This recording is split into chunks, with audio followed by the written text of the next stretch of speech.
Welcome to All of This and More. I'm Charlotte Donlin, and I'm excited about my conversation with Tanya Davis and her new book, Threads. Tanya, welcome.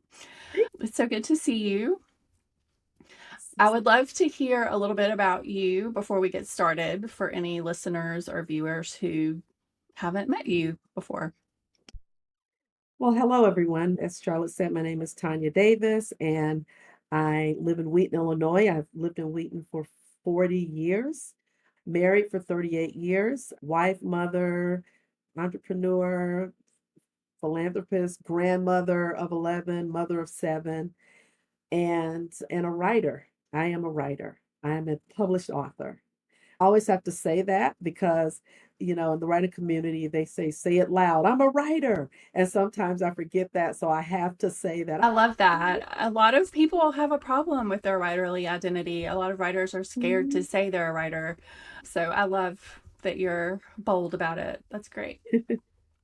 We are going to have a conversation about your reading and writing life before Mhm. we get into discussing your book. And my first question is, how do writing and reading help you belong to yourself, others, and the world? Well, I'm thinking about when I was a kid and I felt lonely when I was a kid. I think we all have those times where we just feel lonely. And I remember what a book would do for me. A book would take me to other parts of the world.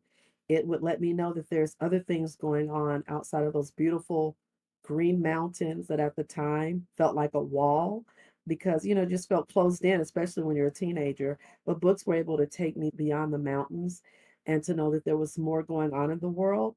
It helps me process my thoughts. Writing helps me process my thoughts and my feelings and my emotions.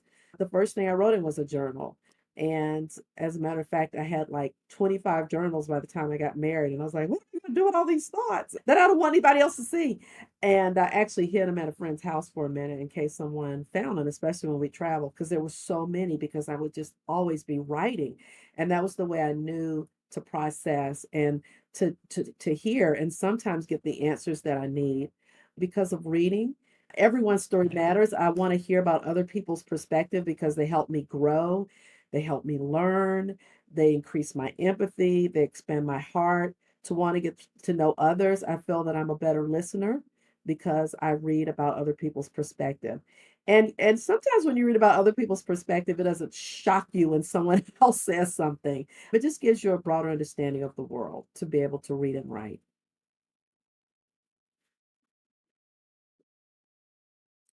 Yes. Through spiritual direction for writers, and you meet with clients one on one and do custom group workshops. How was that work influenced by your love of reading and writing as a kid? Can you kind of connect the dots for us on how you grew into this role? Yes, I with when you're reading, and like I said, you're reading about other people's stories in their life, and because I believe everyone has a story that matters, and sometimes we don't take the time to sit and process those stories, because really, especially when you're reading nonfiction, somebody has sat down and thought about the pieces of their life, and they want to share them with you in hopes that you will be encouraged or feel like I need to share my story. And I don't think that we take enough time to sit and process those. So with the writing workshops, that's what we do. I call it a sacred space where you take the time. It's actually an act of self-care to sit and say, I need to hear what my voice is speaking. I need to record those stories. And whether you share them with the world or you don't share them with the world, you do have this opportunity to share with others your story and allow people to encourage you and say, that's great. I understand. I hear you. And there's something very freeing about that to be able to do that. So that's what we do in the workshops. Yeah, I can see, I mean, the way you talk about how reading and writing has formed you, it makes a lot of sense that it would have formed your narrative writing practice also and the work you do with clients. So thanks for sharing a little bit about that. Thank you. Another question I have is, what art, and I mean all kinds of art, film, music, literature, visual art, has been nourishing you, like when you encounter it Mhm. How have you received nourishment from it, like in the last few months or so? What art comes to mind? Oh, I love this question. So lately it's been a painting that I purchased called Grandma's Glory by David Roby. And it's a picture of an elderly black woman, and she's got a flag draped around her, and she's sewing. It's a little needle, and she looks weary, and she's kind of bent over, and she's sewing the flag. And it's actually inspired by a Katrina survivor named Noverta Hendricks. And so the painter actually that was his inspiration. And with everything going on in the world and sometimes the weariness that I feel, to see her sit there and still like little bitty stitch, just trying to, like I'm gonna keep trying, even if it's this little bitty stitch, it calms me because this might bleed over into another, another question. Because lately I feel that we need to really look back and listen to what our ancestors spoke. And I think about my ancestors a lot during this season, and I want to hear what they have to say. And that painting seems to speak to me. I'll sit and look at it. I'll read, sit in a chair and read when I'm looking at that painting and look at her bare feet. And I don't know, it's just something about it that's calming to me. And so that has been my latest inspiration in the Mm. visual arts. Yes. Thanks for sharing. Will you send me a photo of it for me to put in Hmm. the show notes Yes. and the artist name and everything so I can Hmm. share that with people listening? And I know you've shown it to me before. It's an amazing piece of art. Like, and Yes. the thought not only of just one tiny stitch at a time, but one tiny stitch of this democracy, or what's supposed to be a democracy at a time, is very, I mean, it's very eye opening and like makes me think about all kinds of things, especially with the current state of things. So Yes. thank you for sharing that. What are some of your comfort reads that you return to again and again? Well, I love it's more video. It's What are some of your comfort yeah. watches? What's bringing me comfort right now is Toni Morrison's The Pieces I Am. There's something very reflective about it. It calms me. It reminds me that I have a voice. It reminds me to stay focused on my own voice and don't listen to outside influences. And I'll just sit and watch it, especially when the anxiety of the things going on in the world come and people want to tell you what to say and maybe you shouldn't say that. And I think these are the times when we need to know our voices, when our voices need to be heard, where you have to make a choice. What am I representing? And that whole documentary reminds me to do that with her soothing voice of, of keep going in her own way. That's what she's saying to me. I love that answer. And I love that documentary too.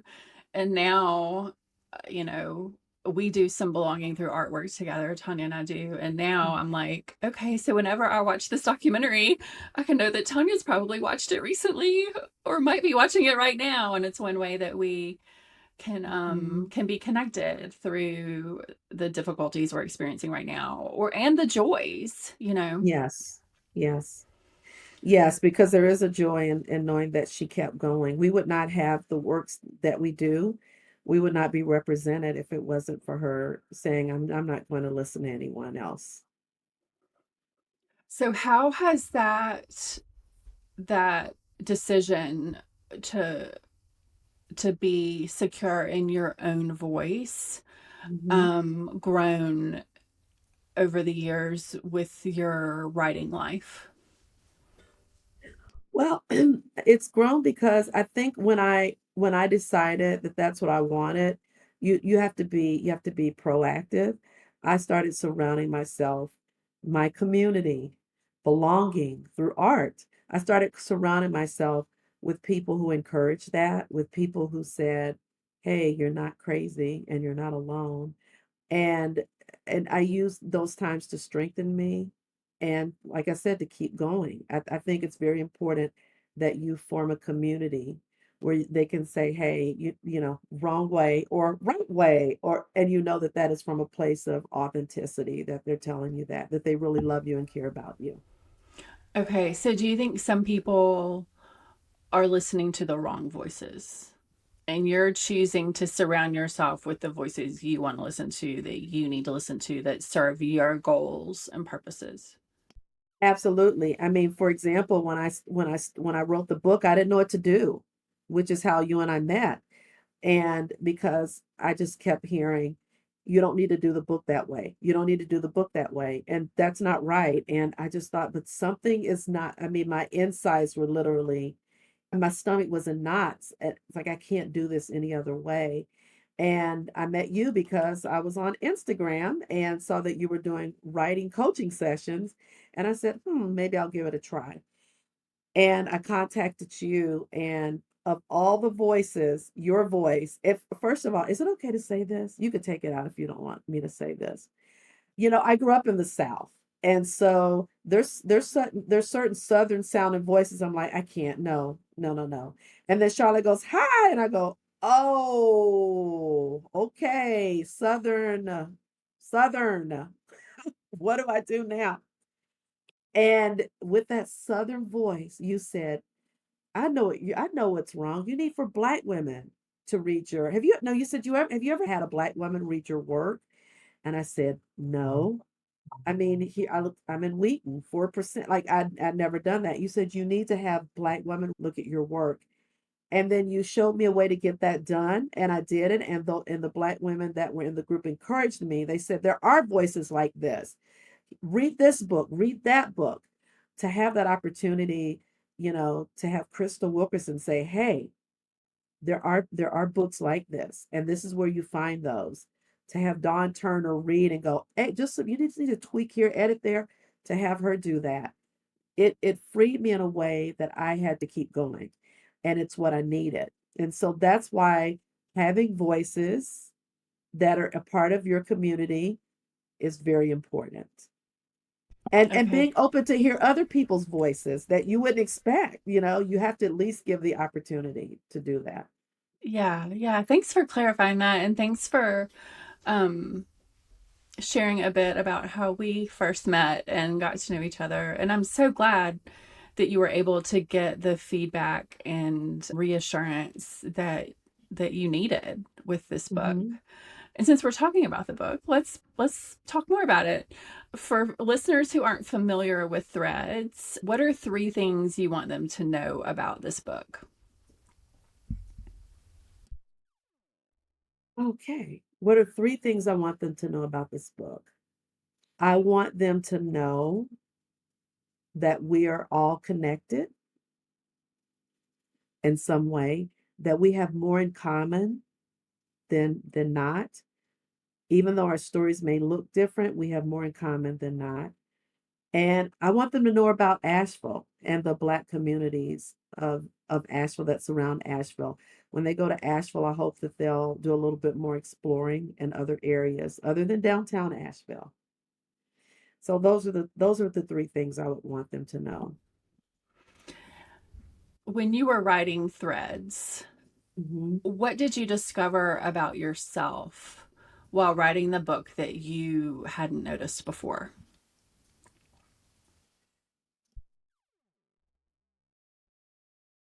I noticed that the pieces were already there. The pieces I am were, you know, were I was more connected than I thought, that I could merge the good and the bad, and it makes me who I am. It makes me a whole person. That I realize that sometimes we get so caught up in the memories of the bad that a fog can go over our head. So it opened me up to walk in the fullness of who I am. And that's what I discovered about myself when I wrote the book.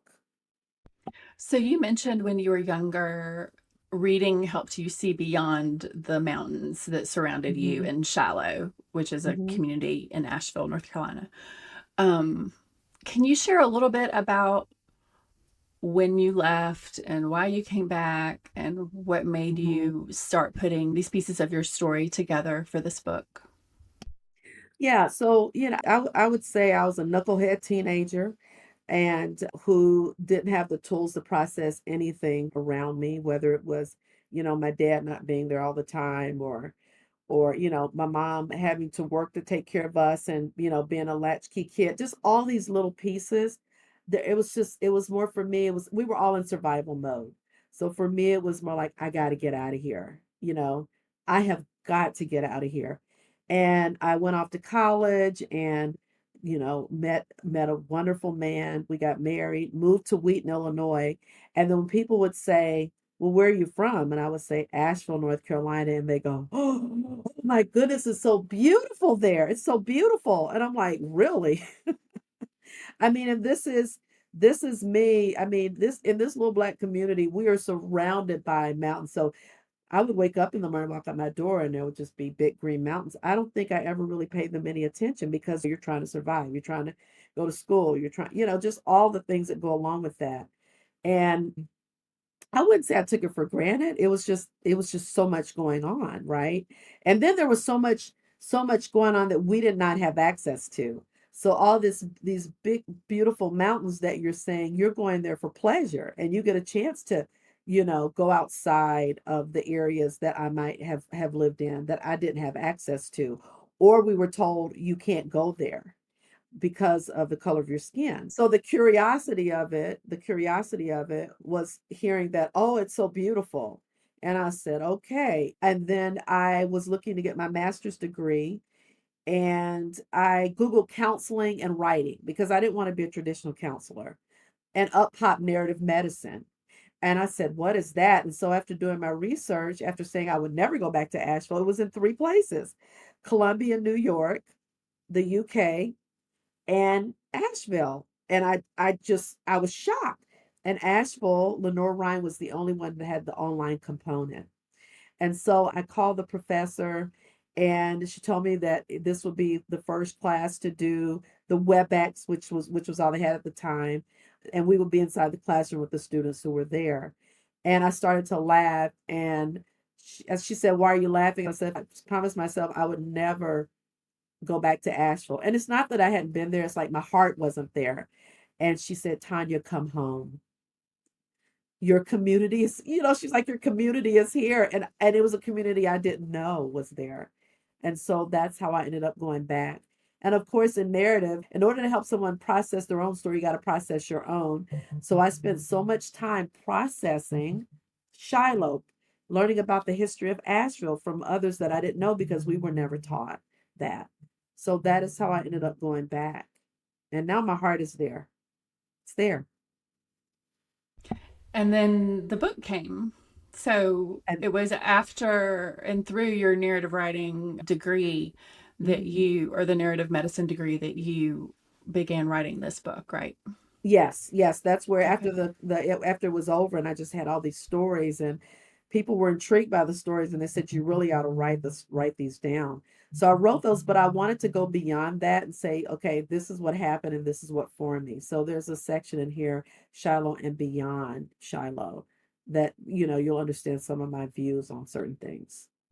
Yes, great. I would love for you to read a couple of paragraphs from the book that represent, at least in part, the mind, body, and soul space that you're inhabiting right now. Okay. So what I would like to read is it's really towards the back of the book and it's called Banned because I feel that people's voices and stories are being banned. It says Mama took me to the Asheville Public Library. She opened the books to read to us and the words on the pages were magical. They put me in a trance. I was spellbound by books, and the words held a magical power because I could be anything I wanted to be, go places I had never been, and realize the impossible was possible. The autobiography of Miss Jane Pittman, when Miss Jane took that sip from a white's only water fountain with her puckered, wrinkled lips, I understood the power of courage. Courage does not have an age. When I read about Harriet Tubman and the Underground Railroad, I learned about the perseverance of women and that we all have a gift that is for the benefit of many. I read about Mary McLeod Bethune and I knew I could go to college. Maya Angelou and Alice Walker got me through high school. I could be it because I could see it. And I dreamed beyond the boundaries and knew there was more than what was in front of me. Therefore, I wept when I discovered their list of banned black books. Why would anyone want to ban words that heal, connect, and educate us about each other and our experiences, personally and collectively? Books can increase our empathy for one another. We all need to be seen in the pages of a book. Men, women, black, white, queer, indigenous, Asian, Hispanic. And then I wrote a poem, Banned. Officially exclude someone from a place. You do not belong. We do not want to hear your voice. Your story, your thoughts do not matter, are not relevant. I do not want to hear. I do not want to bear witness to your pain, to your history. I do not want to understand you or learn about you. You do not matter. Muted, invisible, banned. Thank you for reading that. How are you navigating what's happening right now in the world from this place of from you with your personal history and experiences? What do you think is most important for you right now in navigating this current moment? Self-care. I do yoga. I breathe. Most importantly, I write. Even though I do the writing workshops and it gives people an opportunity to share, it fills my heart with so much joy and happiness. And it fills you with hope to just see other people share their story and to know that it's helping them. And that really helps me feel better. And reading and watching Pieces I Am. Yeah, I think it makes sense that like as we see these books being banned and people trying to silence others' voices and erase their stories, like the response for more stories and more writing and more reading feels like a really great way to combat that. Yes. So, thank you. I'm going to ask you to read more from your book, but first I want to ask how writing this book affected your parenting and grandparenting and or your Mm. hopes for your children and grandchildren. Well, what I realized, I think that it's important that we all, in some way, whether it be privately or in writing and sharing, that we process what's in our bodies. And I realized that I had not fully done that. And and I didn't, I realized it even more, even when I processed privately and I felt whole, I should have been doing that more with my kids after I wrote the book and they actually read the book, the responses that I got from them, they have really been filling for me. Mom, you have given me the text of mom. It made me love you and grandpa and grandma even more. I feel inspired. It feels so good to know more of my history. There are things I didn't know about you, and I thought they knew because it's just, I mean, it's all a part of me. I just thought they knew. And they've actually started a book club, and the book they're reading is mine. And so every other Sunday, I join them on a Zoom link and they ask me questions about the book. So they assign each other page numbers, page numbers on the group text. Today, this Sunday, the author Tanya Davis will be discussing pages. So that's what they do. And then they ask me questions and they tell me, they talk about what they like and what they didn't know and those kind of things. And That's ask me what I'm thinking. Yeah. that's amazing. It's so fun. I love that you have enough kids that they can have a book club and Right, you right, can zoom right. in and Yeah, that's yeah. wonderful. I And the love fun that. part is it's my daughter-in-laws as well who are on the call. And they actually read it before my kids, I think. And they said, "Oh wow." And so then it's like, "Oh, we need to really start reading this book." So when they read it, they were like, "Yeah, we need to do a book club." So it's been great. That's awesome. Are you taking notes after those calls with them? Well, Or can you no, start taking notes? I think that I should start. Yeah, you're right. I Like, haven't it been feels taking like notes. something that you might want to write about later. I don't know. Yeah, that's true. Yeah, I Or need to something take. I want to read about later, maybe to Right. be more I think I'm specific. more in shock that they're doing this. It's like, whoa. That's awesome. So I'd love to hear another couple of paragraphs from the book that you wrote because you needed to read these words. Yes. Well, some of those were kind of long, but I'll read the short one. And I think I needed to read it because I didn't really understand it until I do the research. It's called The Ancestors. Old Shiloh was a part of the Biltmore Estates. This is the story. George Vanderbilt needed the land where the old Shiloh ancestors lived to build the Vanderbilt Estates. He went to the old Shiloh community and said, I would like to offer you money to move your houses.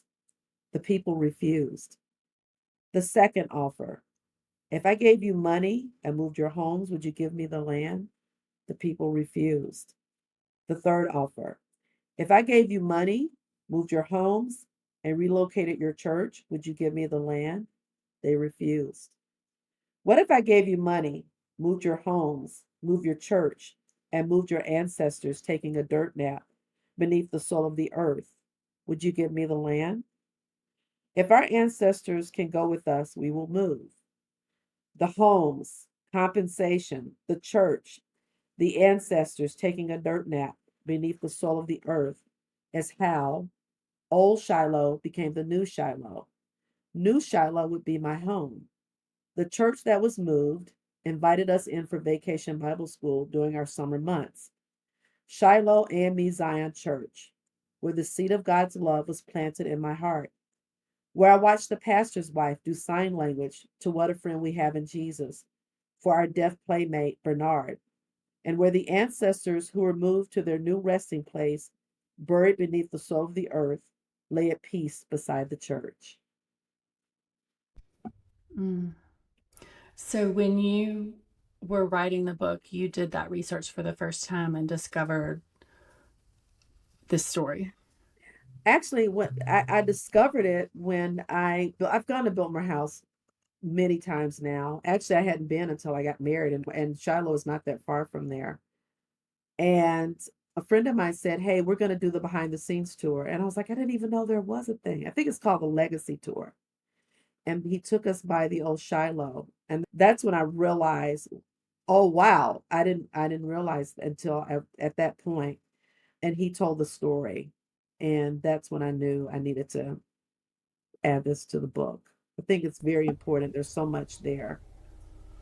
Yeah, yeah. What kind of responses have you gotten from people who have read the book from the area?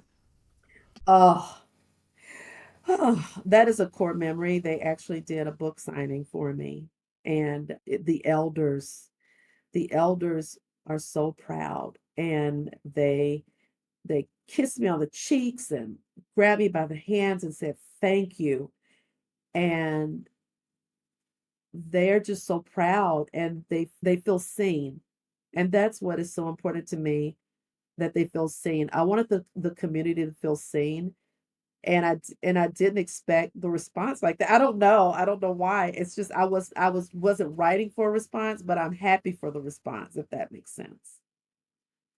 Yes, and this episode will be coming out on April 29th, which means if you're listening and you're in the Asheville area, you can go to the Asheville Public Library. Is it the downtown location, Tanya? Yeah, Your May that's event? yes, May 6th, yes. I'll put details Okay, about the event on May 6th. okay. Um, which I love. I'm going to be there, hopefully, fingers Oh, crossed. great, great. And now that I know, you reminded me about the story of your mom taking you to the library and you checking out these books, and now you're presenting at the library in Asheville. How does that feel to come full circle in this reading and writing life to where now you're at a local library sharing about your stories of this place that formed you? So this is going to sound strange, Charlotte, but I had not thought about that. And then when I went home to do some marketing for the book and Todd Gregg from Branding Systems said, "We're going to go to the library and do the filming." And I thought, okay, we're going to go to the library. And he took me down to the special section, and they gave him permission to set up. You can see the videos on thetanyadavis.com. And he took me down to the section and he started talking to me about, so tell me about your mom in the library and all the tears. It was like a whole level. He actually left some of those tears in the videos, in the video. It was a release. It was truly a full circle moment to go to the library. And I don't know. I'm still processing that, what that really meant to be there. I asked her, I said, "What made you take us to the library?" She said, "I knew that you were going to learn about different things." That was all. That was all she said. "I knew you were going to learn about different things." Yeah, and I think something can be so much a part of you that it's just who you are, and it's not a big deep response. It's just always been a part of who I am, going to the bookstore, going to the library. And I love that, like, you hadn't thought about it much until you were there, like this embodied sort of experience of being there and how the connection was made. And like, what a gift your friends gave you that day. Like, Yeah, they knew something was going to happen, but yeah, he did you it on didn't know purpose. yet. No, and I was like, "Oh, that was so bad." And you know what also happened? This is something that caught me off guard. I write about my mom in the book. It was at that moment being in the library that I realized she's really the main character in the book. And I didn't realize that until I was in the library. I have chills. It's true. So, Tanya, I'd love for you to read a little bit from the book that features your mom. Will you share some from the chapter about your typical Saturday morning in your childhood home? So the name of this chapter is The Rhythm of My Shiloh Saturday Morn. I may not have inherited the hips of my mama, but I did get her ability to have a song in my heart no matter the circumstances. Believe me, she had wonderful days and bad days. Even at 84 years old, when a song comes on, she will move her shoulders and pop her fingers to the rhythm. That is why I believe to this day that I should always have a theme song. On beautiful summer days, my theme song for the day must be any song from Maze featuring Frankie Beverly. My stride moves to Before I Let Go. I jump out of bed and my feet hit the floor while I turn on Spotify and dance over to the blinds, raising them up to let the sun join my song. When I feel pain or sorrow, I wake up and hear, God is not abusive. I take time to worship and bathe in the presence of God. When I think about my husband, Choosy Lover by the Isley Brothers fills my heart with love. I will start dancing with him and he will look at me perplexed because I can only hear it in my head. I will start singing and then understanding and joy appears in his face and he will sing and dance with me. I remember that soundtrack as a 7-year-old girl in Shiloh. Our Saturday mornings always had a rhythm. Saturday mornings were full of chores, songs, dancing, library visits, and once a year, the Ringling Brothers and Barnum Bailey Circus. Going downtown to Woolworth or going to Hanes grocery store to get our hair shampooed and styled by Aunt Estelle would sometimes alter our routine. But overall, the first part of the morning was always the same. There was one consistent person in that routine, and her name was Mama, my mama. I call her genetic sway because she had a natural sway and stride in every step she would take. The stride swayed with the poetry of a Maya Angelou poem. It's not the stride in my hips, they seem to say as she sashayed around town. An unintentional sway, clothed in humility sway. The sway was more than confidence, it was a genetic sway. Her shoulder length hair was the color of a red fox. She wore it straight with bangs in the front. Her hair framed her hair framed her oval shaped light brown skin. Her eyes were bluish yellow that looked like sunshine behind deep blue clouds. Her bosom set up at attention without effort, and her hips were in proportion. She was perfect. Wonderful. Thank you for reading and introducing us to your mom, Genetic Sway. And thank Genetic. you so much for this conversation and for talking to me about your reading and writing life and this new book, Threads. Is there anything you want to share before we close? I just would like to close with take the time to listen, be an active listener in someone's life and someone's story. Even if you don't, sometimes, we feel like, well, I don't agree, so I don't have to listen to that. But it's okay to read something and say, I don't agree with that, but maybe it's good for someone else. And that's it. Just take the time to listen. Wonderful. Thank you, Tanya. Thank you.